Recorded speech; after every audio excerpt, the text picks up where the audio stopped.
Good morning, everyone, and welcome to our backyard. This morning's video is about this unique plant and flower called Porterweed.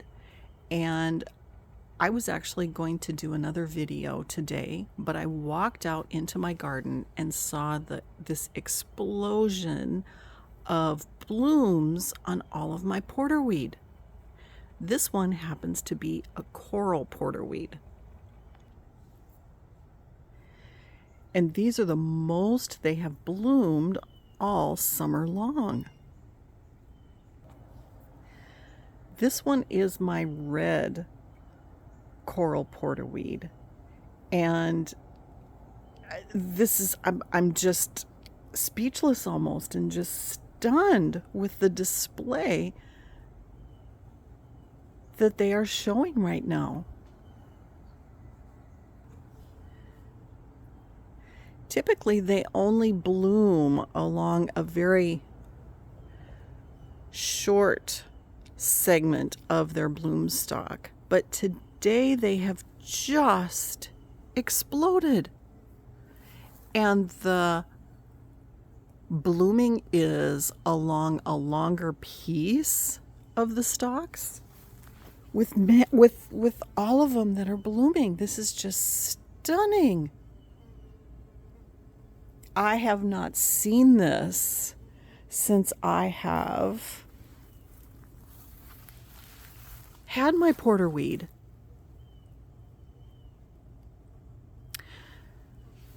Wow. Just wow.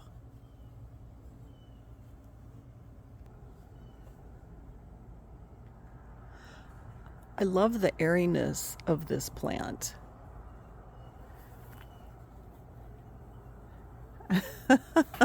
The blooms are gorgeous.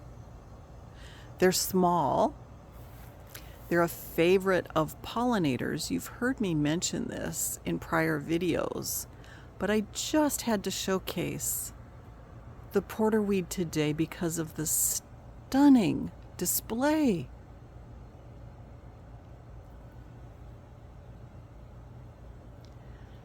All along the bloom stalk, these flowers replenish with nectar all throughout the day. So that's why they're such a favorite of pollinators. Butterflies, bees, hummingbirds. Hummingbirds love porterweed. And this is great because I have noticed the last couple of days we have had more hummingbirds in the yard. This is my purple porterweed. This is its second year. And it has been a favorite. It's been a stalwart in the garden. But this year's been very unique because it's been so hot that the porterweed has not flowered well all summer long.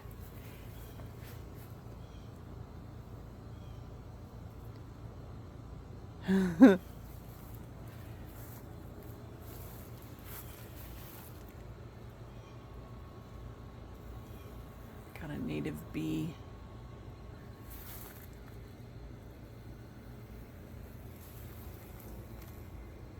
Pollinators love porterweed. So this is my purple porterweed. And this is my blue porterweed. It's just absolutely stunning.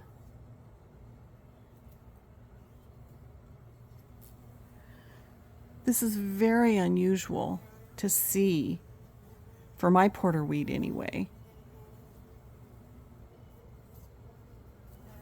So many blooms along each bloom stalk.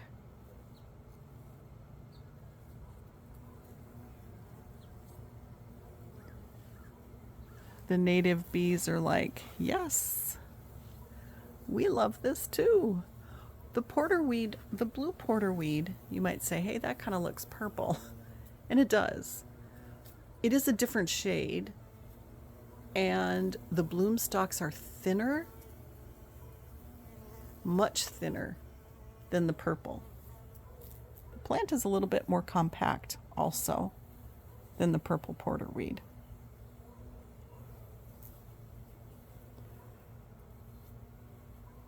Just stunning. As you can tell, I'm flabbergasted. And this is my newest colored porterweed.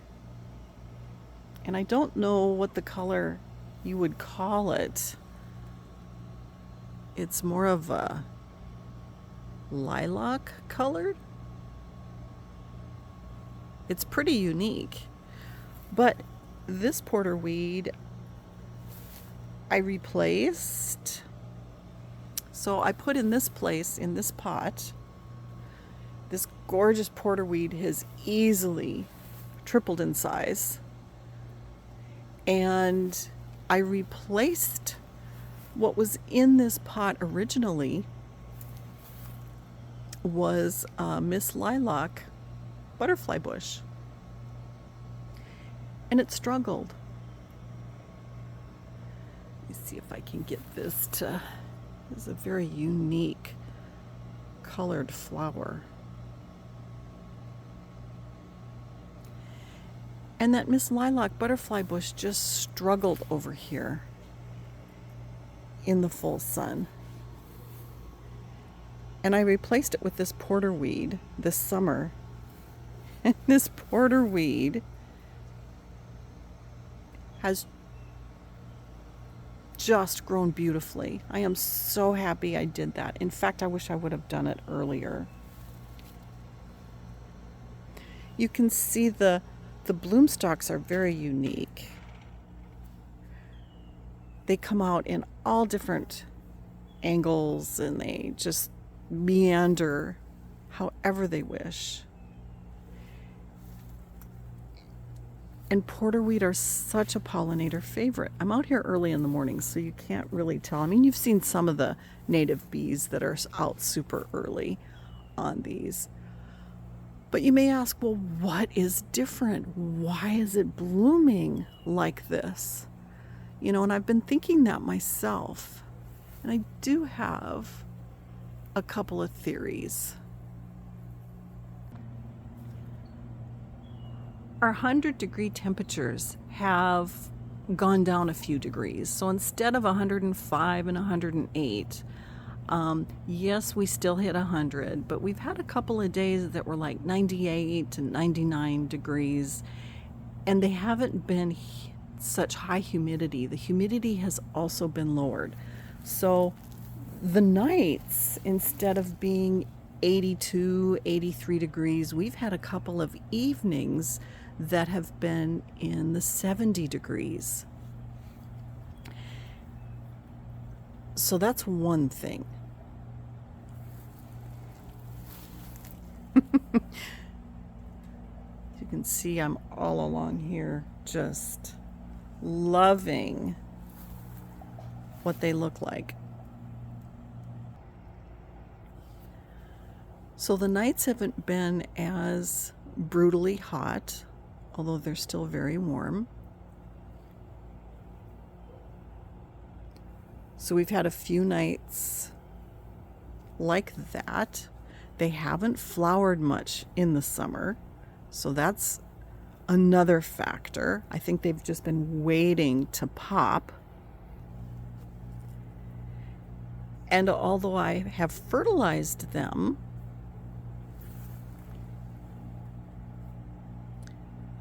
in the summer, I haven't pushed the blooms because it has been so brutally hot.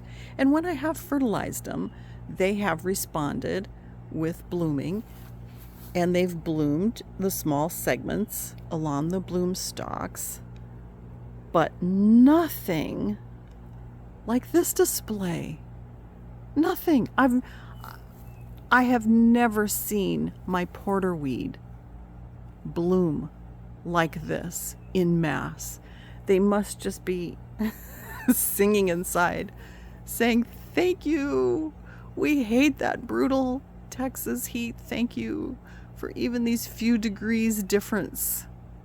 We haven't had rain. The humidity has been lessened somewhat, and the heat dome isn't as oppressive." That's the combination that I can say that's vastly different. And when I fertilized these, I fertilized on Monday, and today is Saturday. So I think they've just been waiting to pop once the break in the heat took place. You know, timing is everything. And we're also at the beginning of hummingbird migration season, and I've seen the hummingbirds in my yard. I've put out more feeders, so I have 9 feeders in total right now in the yard. And they are just blooming today. Hopefully, the hummingbirds are just going to enjoy this massive display of flowers like I am. Oh my goodness. Thank you for indulging my surprise. When you haven't seen something in your yard like this, it is very surprising. And I just love porterweed for the pollinator magnet that it is.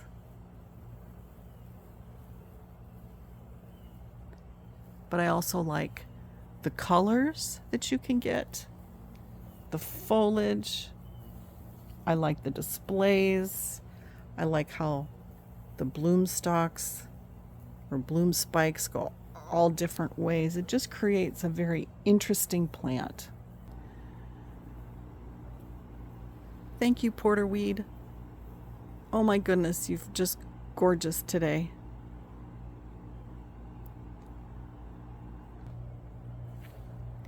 Well, thank you for joining me, everyone.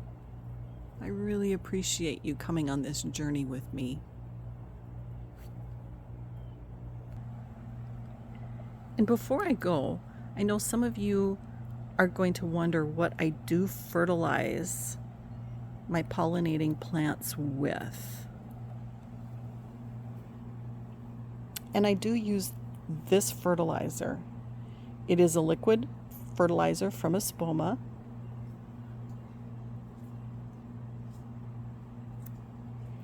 And I haven't used this very often. I think on these porterweeds, I know I have only fertilized them once before because it's just been so incredibly hot.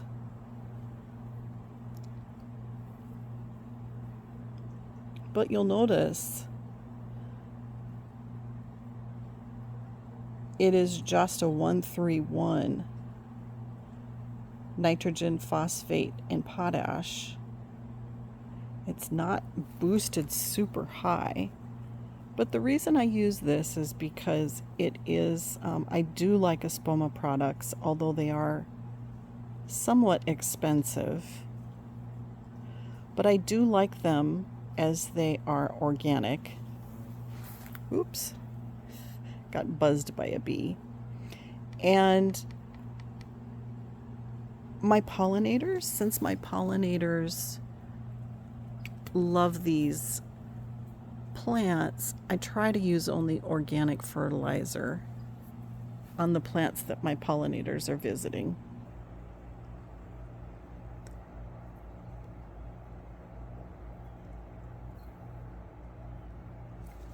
And like I've mentioned, I've only fertilized this all my porterweeds once before.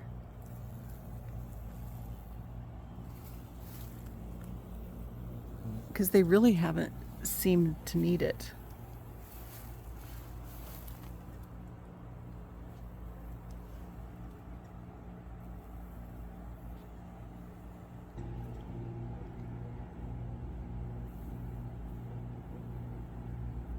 I hear the hummingbirds in my yard this morning.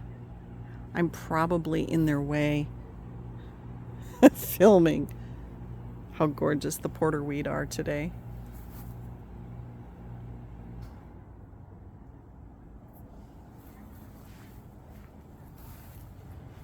If you have a chance and you find a porterweed, I highly recommend adding it if you have a pollinator garden.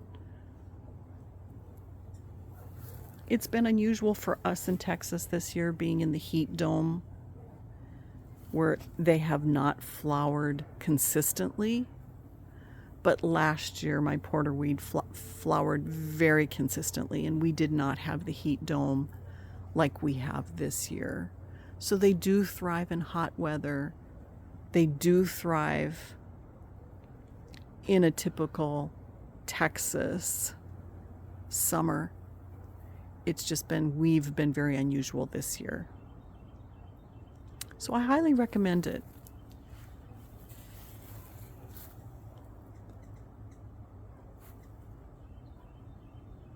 Oh, she's so pretty. There's a hummingbird that just almost came in camera. So anyway, again, thank you for joining me and indulging me.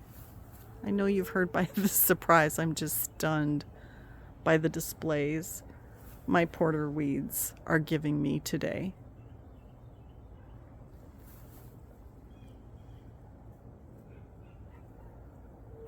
I hope you just have a wonderful Labor Day weekend and a wonderful day today. And I hope to see you again soon.